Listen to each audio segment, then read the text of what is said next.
ओम श्री गणेशाय नमः।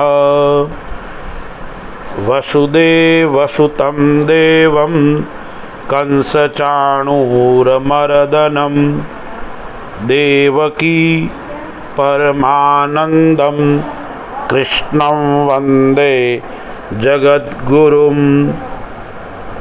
मूकं करोति वाचालं पंगुं लंघयते गिरिं यत्कृपातमहं वंदे परमानंदमाधवम्। सभी दर्शक मित्रों को जय श्री राम। एकादशी व्रत कथा यानी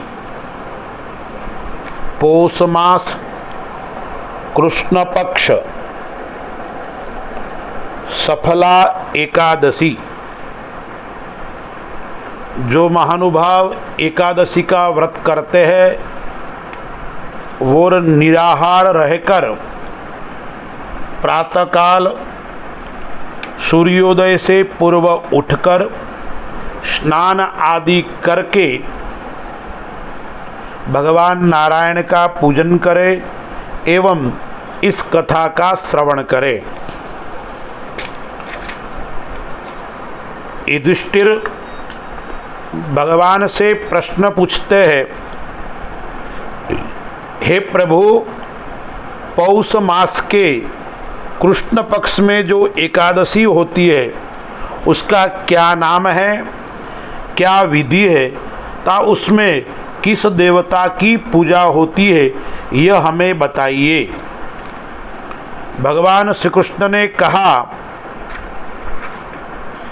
धर्मराज, मैं आपको बतलाता हूँ, आप ध्यानपूर्वक सुनो। बड़ी बड़ी दक्षिणा वाले यज्ञों से भी मुझे उतना संतोष नहीं होता है जितना एकादशी व्रत के अनुष्ठान से होता है। इसलिए सर्वथा प्रयत्न करके प्रत्येक व्यक्ति को एकादशी का व्रत करना चाहिए। पौष मास के अंदर कृष्ण पक्ष में जो एकादशी आती है उस एकादशी का नाम सफला एकादशी है। उस दिन पूर्वोक्त विधान से ही विधि पूर्वक भगवान नारायण की पूजा करनी चाहिए। एकादशी कल्याण करने वाली है, अतः इसका व्रत अवश्य करना चाहिए। जैसे नागों में शेषनाग, पक्षियों में गरुड़, देवताओं में विष्णु तथा मनुष्यों में ब्राह्मण श्रेष्ठ है, उसी प्रकार संपूर्ण व्रतों में एकादशी तिथि का व्रत सर्वश्रेष्ठ है। सफला एकादशी को नाम मंत्रों का उच्चारण करके फलों के द्वारा श्री हरि का पूजन करे। यानी भगवान विष्णु के सहस्र नाम है, कृष्ण के सहस्र नाम है, 108 नाम है, उस नाम का उच्चारण का विशेष महत्व है। नारियल का फल, सुपारी, बिजोरा नींबू, जमीरा नींबू, अनार, सुंदर आंवला, लौंग, बेर तथा विशेषतः आम के फलों से देव देवेश्वर श्री हरि की पूजा करनी चाहिए। इसी प्रकार धूप दीप से भगवान की अर्चना करें। सफला एकादशी को विशेष रूप से दीपदान करने का विधान भी है। रात को वैष्णव पुरुषों के साथ जागरण करना चाहिए। जागरण करने वाले को जिस फल की प्राप्ति होती है वह हजारों वर्ष तपस्या करने से भी नहीं मिलती है। धर्मराज युधिष्ठिर, अब सफला एकादशी की शुभकारिणी कथा आप सुनो। चंपावती नाम से विख्यात एक नगर है जो कभी राजा माहिष्मति की राजधानी थी। राजर्षि माहिष्मति के 5 पुत्र थे। उनमें जो सबसे ज्येष्ठ था वह सदा पाप कर्म में ही लीन रहता था, पर स्त्रीगामी और वैश्या में आसक्त था। उसने पिता के धन को पाप कर्म में ही खर्च किया करता था। वह सदा दुराचार परायण तथा ब्राह्मणों का निंदक था। वैष्णवों और देवताओं की हमेशा निंदा करता था।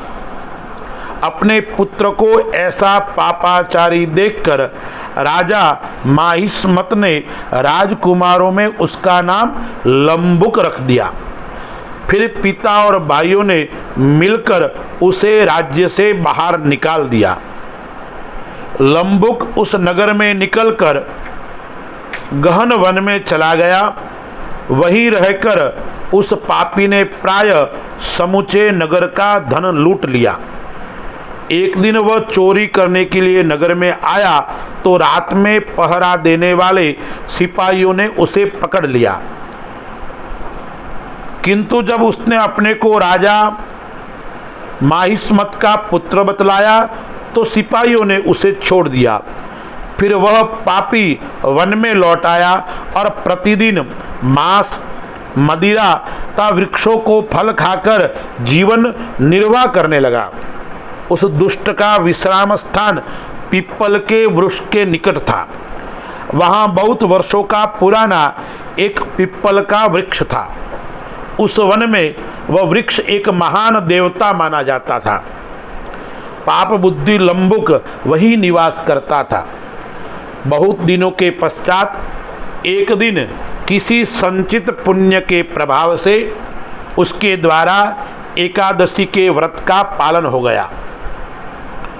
पौष मास में कृष्ण पक्ष में दशमी के दिन पापिष्ट लंबुक ने वृक्षों के फल खाए और वस्त्रहीन होने के कारण रात भर जाड़े का कष्ट भोगा। उस समय न तो उसे नींद आई और न ही आराम ही मिला। वह निष्प्राण सा हो रहा था। सूर्योदय होने पर भी उस पापी को होश नहीं हुआ। सफला एकादशी के दिन भी लंबुक बेहोश पड़ा रहा। दोपहर होने पर उसे चेतना प्राप्त हुई। फिर इधर उधर दृष्टि डालकर वह आसन से उठा और लंगड़े की भांति पैरों से बार बार लड़खड़ाता हुआ वन के भीतर गया। वह भूख से दुर्बल और पीड़ित हो रहा था। राजन, उस समय लंबुक बहुत से फल लेकर ज्यों ही विश्राम स्थान पर लौटा त्यों ही सूर्यदेव अस्त हो गए। तब उसने वृक्ष की जड़ में बहुत से फल निवेदन करते हुए कहा, इन फलों से लक्ष्मीपति भगवान विष्णु संतुष्ट हो। यह कहकर लंबुक ने रात भर नींद नहीं ली।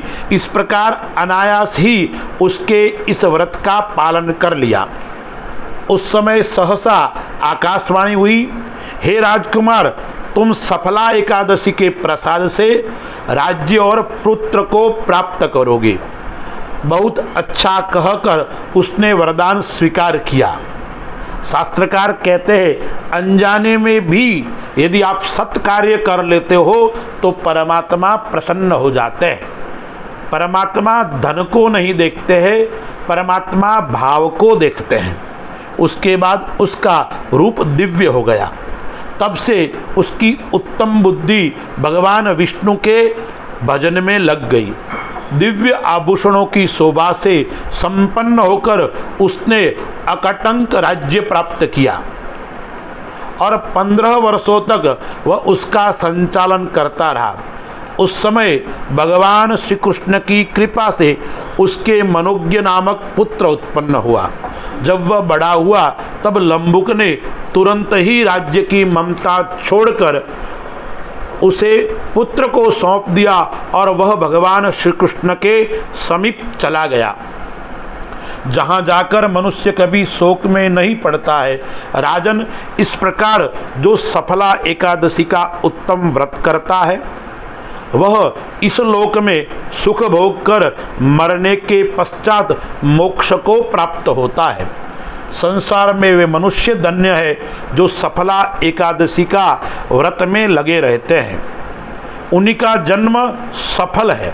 महाराज, इसकी महिमा को पढ़ने से, सुनने तथा उसके अनुसार आचरण करने से मनुष्य राजसू यज्ञ का फल पाता है।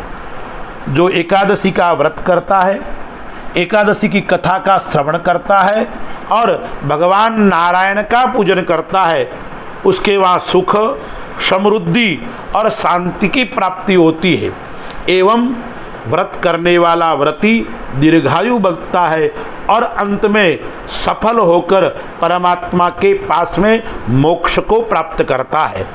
बोलो कृष्णचंद्र भगवान की जय।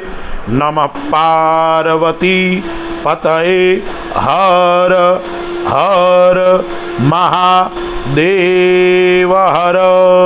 व्रत के पश्चात, कथा श्रवण के पश्चात आरती करे, प्रसाद सबको वितरण करे और भगवान का कीर्तन, भगवान का नामस्मरण अवश्य ले। वो संभव हो तो रात्रि को जागरण अवश्य करे। अस्तु। जय श्री राम।